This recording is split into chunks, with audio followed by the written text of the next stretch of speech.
Hello, welcome to Let's Get Down to Business with the Prince Rupert and District Chamber of Commerce.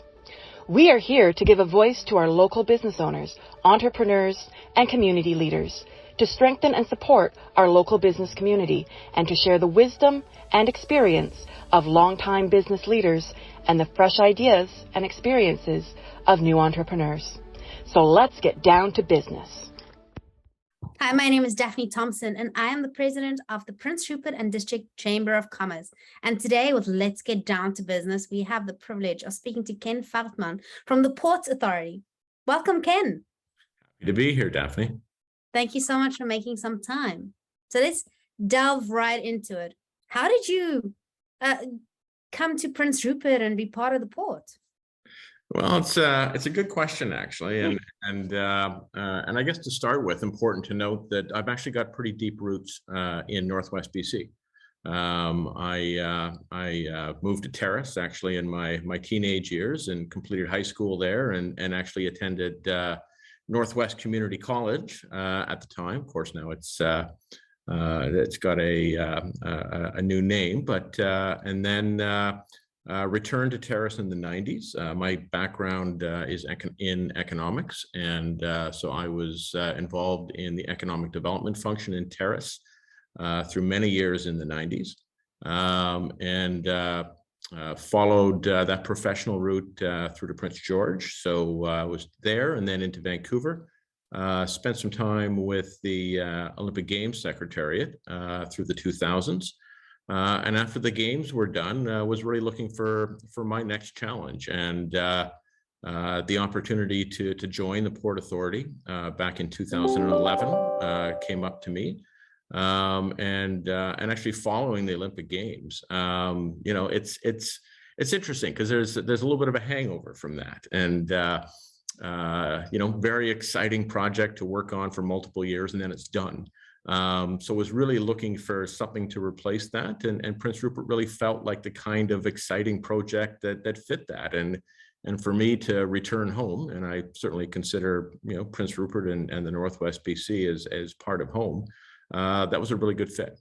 So I came up here in 2011, and obviously I've been with the Port Authority ever since, and obviously I've had a real front row seat to some of the drastic changes that we've seen in terms of the growth of the port, and it's proved to be absolutely everything that I thought it would be, and with the bonus of living in a community that I care deeply about, that has a lifestyle that fits me, and been able to raise my two boys here, and that's been a big part of the attraction.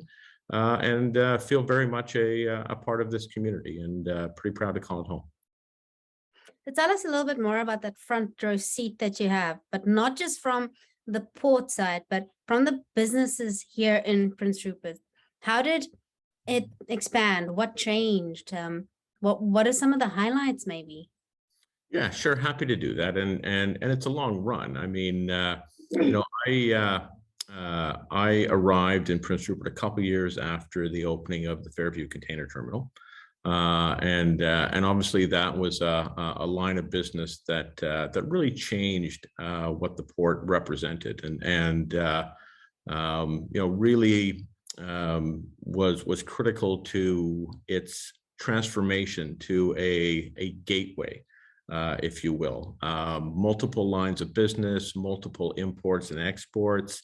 It wasn't just bulk. Intermodal was seeing a lot of growth, and so I think it really changed what the port looked like, and certainly based on that momentum, from there we were able to see the development of Westview. And Pinnacle at the time, that's since been purchased by Drax, and their success over the years in terms of really being an early entrant into the bioenergy field and exporting wood pellets. We've seen a couple of expansions of Fairview in that time. We've seen an expansion of RTI in their terminal, now Trigon, and we've also seen a the development of AltaGas's Ridley Island propane export terminal. So really that line of business and representing really another step into being a part of the growing global demand for lower carbon fuel resources has been a big step for us as well. And so you've seen that kind of growth from an infrastructure perspective, but you've also seen a couple of other things. One being, certainly the employment and economic opportunity generated from that base industry expanding has been really significant here. And certainly when I came here in 2011, you could see that the community was starting to turn the corner after some pretty tough years. But even in the 10 years I've been here, really a significant difference in terms of the level of activity, the level of I think, optimism in town. Quite frankly, the level of wealth that has improved throughout town that's been based on that. So there's really been a significant change from that perspective, and that's been really notable to me. And again, to have that front row seat, and frankly, I look back on the last 10 years, and then I look forward to the next 10 years, and I think the next 10 years may be even more exciting. As we look at the continued development of the port and some of the major investments that we have in our project portfolio that we're working towards, and we've changed as a community from looking at almost economic survival to managing growth. And while managing growth can feel really difficult at times, I would argue that it's a better problem to manage than the opposite, and so that's certainly what I've seen in my time here. Growing pains are never easy, but it's always worth it. There's always the reward after, when you've gone through a growing aspect, and you can look back and say, but look at what we've been able to achieve, and then that opens up the future of, look what we can actually go next. Oh, absolutely. And I there's a quote out there, and it might even be, and I don't remember the source, but essentially, pointing to the fact that, a year always flies by, and what you think you can achieve in 1 year, you almost always undershoot. But what you can achieve in 10 years, it's amazing what you can actually achieve. And sometimes we lose sight of that. And certainly, that's a good reflection on my last decade, just in terms of, what the community feels like, looks like, and generally that's been very positive. So, as you know, that our chamber drive this year is mostly focused on the small businesses, and to give them a voice, and to support them a lot more. How has the port's involvement in whichever part been able to assist and support our smaller guys? Well, I think the biggest thing that we bring to the table is, our mandate as a port authority is really about, managing the responsible development of the port, and there's many elements to that. And it puts us in a role where we're in the middle of a lot of private sector partners that are developing and operating terminals, operations that are directly connected to those, and other partners within the supply chain. But ourselves, I mean, we're a local business. We're not a relatively small business. We're about 90 employees right now. But we don't consider ourselves a big business, and certainly when we come to the chamber, we consider ourselves very much a local business, and we've been members of the chamber for many years, and what the chamber has always provided to us is the ability to develop relationships. It's always been a great network for us to talk about what's coming next, which I think for businesses and entrepreneurs in this community helps them design, what their next steps are. But it's also been reciprocal. We gain a lot of information by talking to local businesses, ensuring that we've got you know, their perspective of how businesses are going in different sectors and what that looks like. So the chamber itself has been an extremely valuable platform from that perspective. And for us, you know, relationships is really baked into our DNA. And certainly that proves to be a big part of our success externally, but also internally. So as much as possible, you know, we've worked with small business to ensure that they've got the right information to make their decisions. In some lines of business, and I'll point to cruise as being one, you know, our primary role is, you know, getting those cruise ships into port, getting them docked, and then getting them out again. The reality is that the business of cruise is really focused on local small businesses and providing services, you know, being able to sell retail and make a business out of, you know, a significant number of people that are arriving in town. And it's you know, a big part of the tourism sector. You know, so from that perspective, you know, being in that place, acting as a receptive tour operator, working with local businesses to ensure that they've got product that is attractive to cruise lines and their passengers, and making that whole line of business work, you know, very direct from that perspective. You know, those relationships are you know, very tight. You know, in other lines of business, it's really about, you know, we're working with businesses that are big employers, you know, that are you know, employing people that are spending their paychecks within the community. So, you know, certainly that's where the retail and services and food and beverage and all that aspect is able to play off of. But I'd also be, you know, I'd be missing a piece if I wasn't also talking about, you know, the supply and services that go directly to PRPA and terminals and other businesses from that perspective. And certainly that runs everything from, you know, traditional business suppliers of services and goods to contractors to tradespeople, and they've all got, you know, their own niche in terms of working with different members of the port community. I'd like to delve a little bit deeper into specifically the cruise ships that you guys, and do you maybe have the numbers, just historically, how many cruise ships came in to Prince Rupert, maybe before COVID, and then how did we recover this season? Well, instead of talking about ship numbers, why don't we talk about passenger numbers?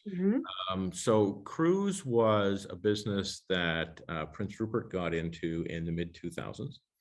And came into the market at a time when there was a real lack of capacity. The Alaska market was growing very quickly. You know, a lot of the traditional Alaska markets that we now associate with that theater were at capacity. And so Prince Rupert opening up Northland it was, you know, a service that there was a lot of demand for at the time. And so for the first few years in the mid 2000s, we were doing about 100,000 passengers a year. And keep in mind, you know, the economic scenario at the time where Prince Rupert was really struggling, that was a huge boost to the local economy.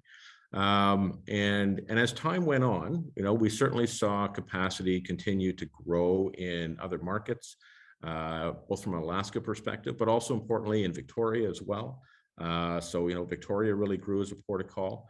And to a certain extent, the market kind of flattened out a little bit. And so our competitive advantage was really challenged. And so we saw those numbers drop down to, you know, 10, 15,000 people in a year. Oh, wow.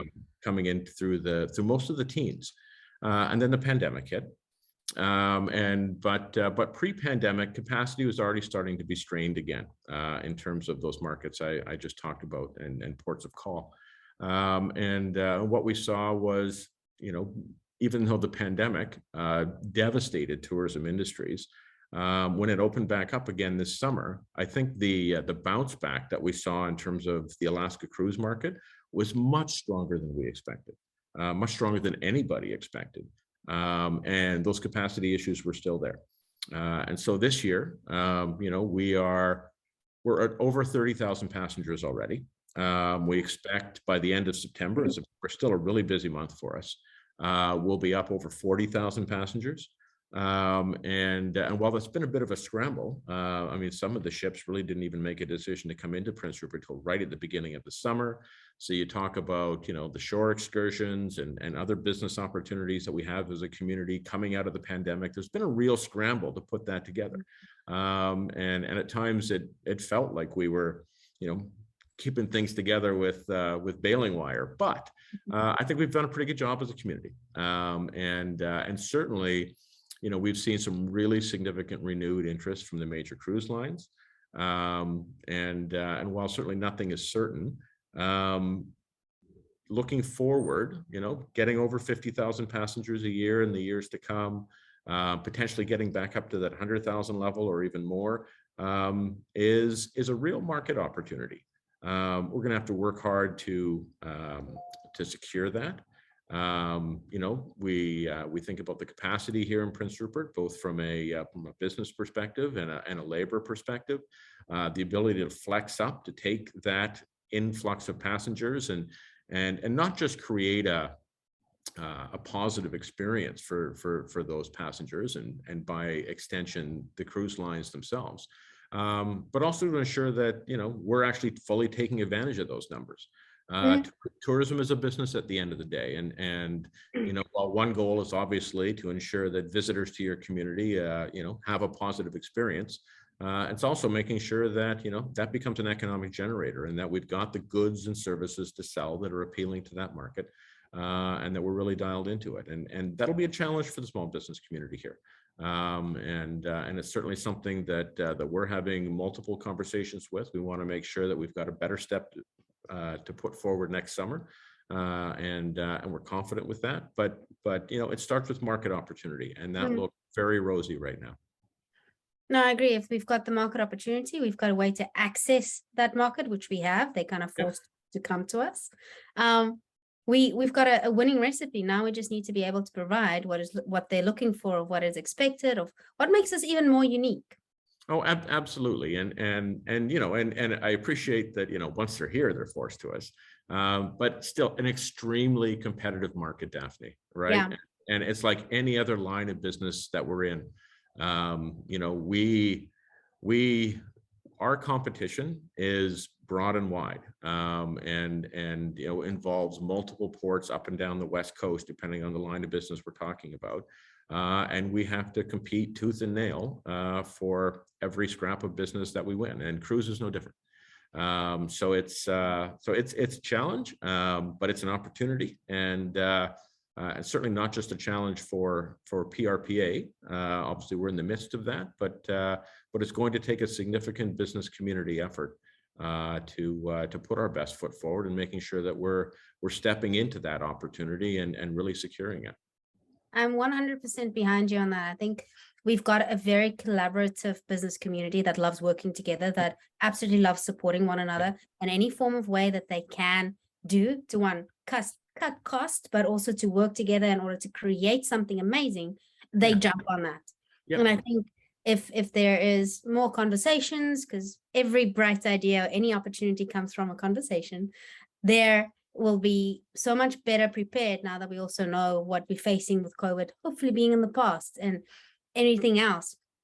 So yeah, I'm very excited about those type of opportunities and market share that we could potentially grab onto and maybe even own. So no, I absolutely agree with you. And tourism is a really interesting market in that, a good place to visit is also a good place to live. And so when we talk about that business opportunity and what's being offered and how we want our community to look and feel as visitors come in, what do we look like as a destination? That's also about continuing to develop a pleasant community to live in, not just visit. And that's where tourism and cruise actually have a real intersection with sort of the broader community development piece, and it's one of the reasons that we get excited about it. Well, so do we, because the more we get these opportunities, the more we can support our local businesses in the ways that they might need. But I know one of the biggest challenges that the whole community is facing is staffing. And I know that the Ports has done a real effort in order to assist with that, with Make Prince Rupert Home. Can you tell us a little bit more about that? Yeah, absolutely. So labor availability and labor supply is a challenge throughout the entire continent right now, throughout Canada, throughout BC, and certainly it's not a unique situation to Prince Rupert. That being said, we're a small community, right? So there's, that presents some challenges where you're dealing with that smaller labor pool, and relatively speaking, we're somewhat remote. And so those two pieces do provide a challenge, and it's a challenge that we see certainly within businesses within the port industry directly, certainly, indirectly in terms of suppliers and that aspect, you hear that, tradespeople, but right down into, Main Street businesses, right? Retail, food and beverage. So it's something that you're certainly seeing touch every element of our community now. And one of the things that we've been able to do, and we certainly haven't done it alone. This has been a partnership with Community Futures, certainly with the city and their economic development activity, as well as the chamber, quite frankly, is to do a little bit of call it a cooperative marketing program, where we've been able to put together some assets, put together a couple of campaigns, largely digitally based campaigns, that it's reached out to different markets, largely in Alberta, but also some areas of BC where we have seen some higher unemployment numbers and maybe some better availability of number, and put a campaign out, driving people into websites and other assets that really, offer the best of Prince Rupert, offer a bunch of information on what someone maybe that is considering moving to Prince Rupert can access, but also working with local business partners that when they have employment opportunities, we're aggregating them on this site in one spot. And then through these campaigns, we're driving people into that. And so what this has done is a couple of things. Number one is we've had remarkable uptake on it. Literally tens of thousands of people clicking through on these ads and looking at the website, signing up for newsletters, clicking through on these positions, and then following up with local businesses. Our metrics need to improve on it. It's difficult to track who's come in through the campaign and who might actually be applying or actually getting employment with local businesses, and recruitment's only one part of this, of course, but that recruitment piece seemed to be best done on a joint basis, and so from a PRPA perspective, we offered to use our organization and its capacity to essentially coordinate and run that campaign and the assets that went with it. We've got over 50 local employers that are now signed up with it, which is great. Although that being said, room for many more. So if you're watching this, makeruperthome.com, feel free to send us an email and sign up for it. And it's just one example of how a business community can work together, and share a common issue, and efficiently start to address it. So we've been pleased with what that looks like, and I think it's a good example of how we can work together as a community, even across a variety of industries, to start to address some common issues, and I think that's a really good example. What is the email that the businesses can get a hold of to get their employment, the open positions on there? What is that email address? That's a really good question. I tell you what I'm going to do is I'll provide everybody with my email, and that's kveldman@rupertport.com. So send me an email, and I'll happy to hook you into that. But in the meantime, yes, makeruperthome.com is where you can also see the website and what that looks like, and gives you a bit of an impression of the assets and the project itself. So just to make it a little bit more clear for the business owners that are watching, this is a platform where you don't have to pay any money. Am I right on that? There's Correct. no fees involved for this, where Correct. Another organization, which is currently the port, actually advertises, put money behind your open position. Correct. In order to get you some really good candidates. Correct. And this doesn't replace, each business still has to run through its recruitment program, but it also provides resources to help you secure potential candidates. It gives you assets and videos and other information that you can send people to that are considering that move. So I think it's a really easy program to sign on to. There's no risk involved. The power of it comes from, how many businesses can we actually pull together from that perspective. That increases your employment opportunities. Quite frankly, it's also a resource here locally if you're already living in Prince Rupert to take a look at what some of these employment opportunities look like. And as we continue to see success in that, it also gives us, quite frankly, a framework to even look at how can we be more active with that. Can we, get to, different, employment fairs. And actually send people into other venues and use other mechanisms to support that recruitment on a collective basis. So there's room to expand it in terms of what it looks like, but it's been a really good first step. And I just want to emphasize that, while we're kind of coordinating it and running it, wouldn't be possible without our local partners to do it. We've received funding support to help with that, including from the province of BC. So it's very much a joint effort. And what would you like to leave our business community with, specifically those that are starting out, as an inspiration to do actually business here in Rupert? Well, I think that it's been such an interesting time, and I said earlier, when I look forward to the next 10 years, I think the next 10 years are going to be even more exciting than what we've seen in the past 10 years. So I think the community of Prince Rupert is very much a community with an extremely bright future. And, from a PRPA perspective, I can tell you that but even more importantly, our entire team, as members of the community, are so invested in this. So it's very much, a collective goal here. But that bright opportunity, from a business perspective, is really there for the taking.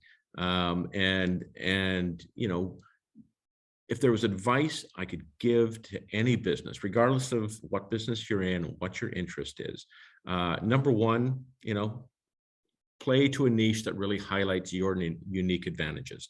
And I say that because as a port, that's what we've done. We are an extremely globally competitive industry. Where we've found success is when we've been able to play off a unique advantage that is incredibly difficult to replicate in other places. And that's what's made us successful. You can't build the same mousetrap, you have to build a better mousetrap. But along with that, quite frankly, comes risks, right? The challenge is always, do your homework, mitigate your risks, but also, instead of taking big singular risks, it's really about, diversifying your risks, taking small ones, making sure that, risk comes with failure, making sure that any one failure isn't what sinks you. But encourage people to get back up on the horse again. And that's what, at the end of the day, really, really leads to success. And one of the greatest ways to, really identify opportunities, mitigate risks, is through partnerships and relationships. And that's where I really want to plug the Chamber of Commerce again. I just think the Chamber of Commerce's role as an advocate for business, as a champion for business interests locally, but especially as that platform for, having those conversations, finding those relationships, gaining information from other people, going into partnerships with other businesses. That's what the Chamber can really facilitate. And I don't think there's any other organization in town that is really built to provide that kind of platform any better than the Chamber. And while I imagine that many of the businesses that may be watching this are already members, I'm going to encourage them to be active members. And if there are businesses that aren't members, join up and get involved. That's where opportunities lie. And there are some great entrepreneurs in this community. There are some businesses that do fantastic jobs. Having those conversations between each other, with them, great opportunity comes from that. Definitely, behind every conversation is a massive opportunity. And with every seem to be failure is only a learning curve. Completely agree. So thank you so much, Ken. It was great having you on Let's Get Down to Business. My name is Daphne Thompson, and I am the president of the Prince Rupert Chamber of Commerce. And this was Let's Get Down to Business. Thank you for listening to the Let's Get Down to Business with the Prince Rupert and District Chamber of Commerce. If you would like to be featured as a guest on a future episode, please email us at rupertchamber@gmail.com or direct message us on Facebook or Instagram at Prince Rupert Chamber.